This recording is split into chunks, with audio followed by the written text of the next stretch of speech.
hopping in to winners quarters. Zephyr versus Seagull on Battlefield. All right, and I like how like the striking instances for this because I like it for Zephyr particularly because like Zephyr or Cloud on Battlefield in particular just gets so much off those platforms. Yeah. And Sonic, he can kind of control the pace of the match, but the moment that Sonic's above Zephyr, then it's going to be way harder. And he needs to capitalize on that as much as possible to really help out his chances. Yeah. Yep. Now I'm not really sure what moves. Oh, I guess the Nair right there is a prime example. I was thinking that we're going to help him out and finishing it off with that monstrous fair. Yeah, And that hurts Zephyr every with single a time. Very solid lead. Only 28% in his first stock. Yeah, Zephyr's looking nice right now. All right, to the up tilt. More juggles. For some reason, I thought it was going to reset for some reason. I don't know. Could you imagine that with Cloud out of reset off that? No, I kind of don't want to imagine. That'd be gross. And not the good gross. All right, getting even more damage, and How did he wow, go so that far? knockback. Mewtwo King actually has won a Grand Final set with that specific hitbox. Oh yeah. It was against like Seabrick, right? Yeah, Yeah. it was nutty. But He was actually at 0. It was like bad DI and just like, yeah. Oh, that move. Oh no! He can't. Okay, and just barely. If Zephyr had continued the combo there, or gone with the down a little bit earlier, it would have been GG for Grubb. Yeah, I mean that move has invincibility like a lot of the way up, so he probably would have had to like 2-frame in that instance. But you know, if Seagull Joe had a little bit more percent on him, that probably would have been curtains for that game. Off of 2 spikes, wow. But Zephyr, either way, he's probably not sweating it too much because he still has a stock. He's still looking comfortable. He still like has the ledge, and Joe was in the position to really punish him off that. So this is Zephyr walking it home at the moment. Whoa. Especially when you get that roll read like that. I'm loving the way Zephyr's playing. As we said earlier in the no DLC bracket, his patience is just what makes him such a scary player to play against. At this point, he knows he has a huge advantage, and is not making any too big of advances in Zephyr, just like that, with another forward air. I don't knowledge of that in that game, taking the first game. That's it. Yeah, something I love about how Zephyr played is because once he had that lead, he was looking for mostly trades, which is what Cloud does really well. And when you have a stock lead, if you're trading, you're winning every single instance. Every trade is a GameStop trade when they're a stock behind. So just do it. Just jump in the air, throw out those hitboxes, make him work that much harder just to break even. And with Cloud, I'm not sure how much you're going to trade. You have a huge destroying hitbox in front of you. So trading it to town and city. I'm neutral towards it, personally. Yeah, I know that Joe likes the stage a lot personally, so it's more of a comfort pick for him.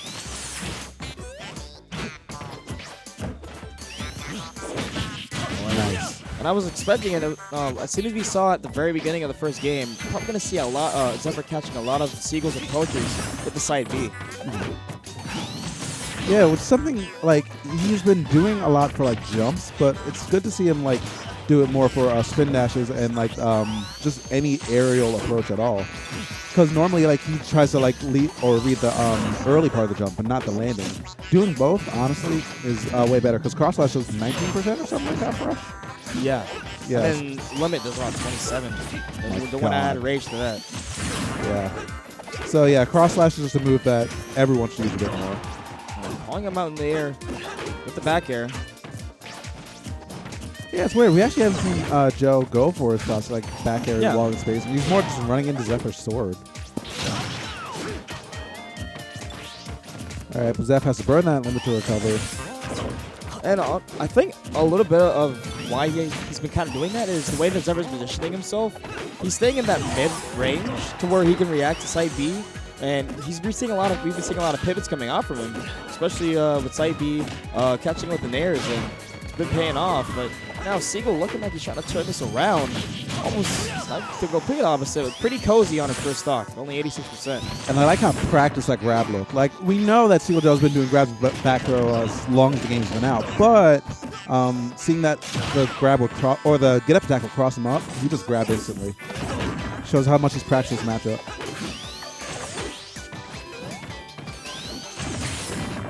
Nice. Getting just a little bit more of that damage on there. Misplaces his aggression just a bit. Gets grabbed for his trouble. And now Zephyr is just in his position, but Seagull Joe using the invincibility on the side B. Oh, but another back air. Is he forced to use limited here? Ooh. He will be.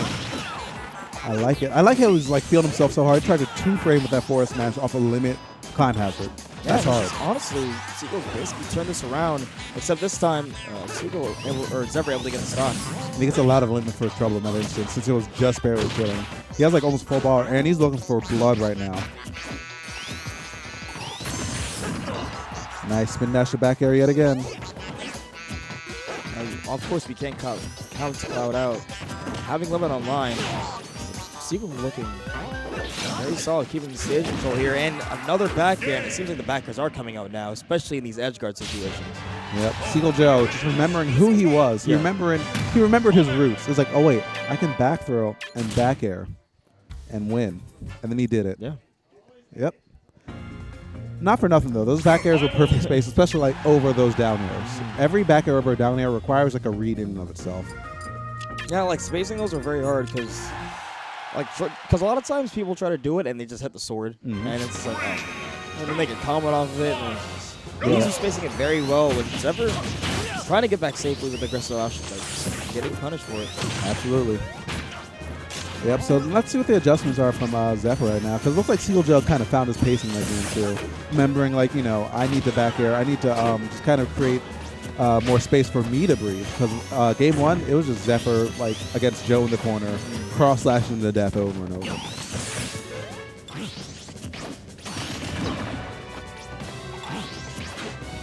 And now Zephyr has a bit of a lead, and looks like he has more options to stay on the ground and charge his limit. Yep, and he got it right there. But now that fall speed is going to give Seagull Joe a little bit more opportunities to juggle him with this percent. Zephyr trying to go with an aggressive grab there.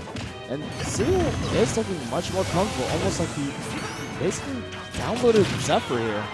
Yeah, but Zeph's still showing signs of life, though, because that S-Smash was not in the initial download. That was in, like, the first patch after. Going for trying to get him with that, the spring of the up B. And trying to catch him with that forward smash. Clutch sidestep coming in from Zephyr.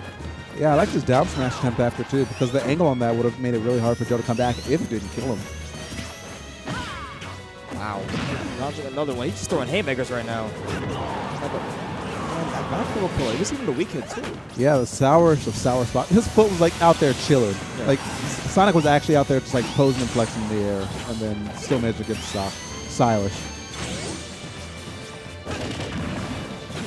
Now, this is still best of 3, so Joe with this lead, he has to be feeling pretty good about himself, because he pretty much forced Zephyr to his winner's side stock right now.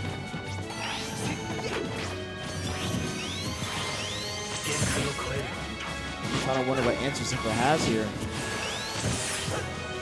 Looks like he's just kind of opting to go for more haymakers, like you're saying, like the up smashes, forward smashes, get hard reads off that. And he hasn't really been like too far off the mark each time, but each time he shows his hand, Joe's knowing what he needs to look for.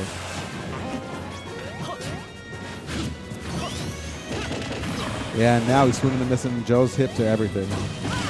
And forward smash, first uses up B.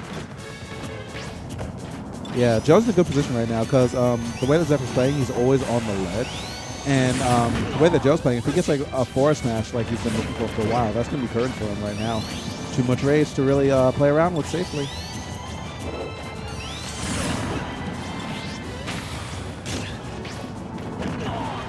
Back air, and this is bad. No we're limit. in a very bad situation right now. Yeah, and it's just getting worse. When Joe can just run up and grab you like that, yeah, he's in his zone. I like the recovery highs. Ever trying his hardest to make it back safely. Seagull covering all the options, knowing what options he did beforehand, staying right there. He hasn't rolled yet. Probably gonna do it now. Got the forward smash.